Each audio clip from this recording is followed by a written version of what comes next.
নমস্কার। মহান কবি রবীন্দ্রনাথ ঠাকুরকে আমার সশ্রদ্ধ প্রণাম।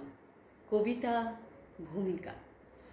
ডুগডুগিটা বাজিয়ে দিয়ে ধুলোয় আসর সাজিয়ে দিয়ে পথের ধারে বসলো জাদুকর।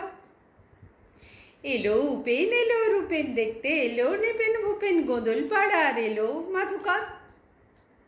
দাড়িওয়ালা বুড়ো লোকটা কিসের নেশায় পা চোখটা, চারদিকে তার জুটলো অনেক ছেলে।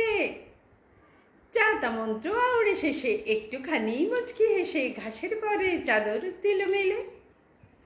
উঠিয়ে নিল কাপড়টা যেই দেখা দিল ধুলোর মাঝে দুটো বেগুন একটা চড়ুই ছানা। জামের আঠি ছেঁড়া ঘুড়ি একটি মাত্র গালার চুড়ি, ধুয়ে ওঠা ধুনু যে একখানা। টুকরো বাসন চিনে মাটির মোড়ো ঝাঁটা খড়কে কাঠের নলছে ভাঙা হুঁকো পোড়া কাঠটা। ঠিকানা নেই আগো পিছুর কিছুর সঙ্গে যোগ না কিছুর, ক্ষণকালের ভোজবাজির এই ঠাট্টা। ক্ষণকালের ভোজবাজির এই ঠাট্টা, ক্ষণকালের ভোজবাজির এই ঠাট্টা, ক্ষণকালের ভোজবাজির এই ঠাট্টা। ধন্যবাদ।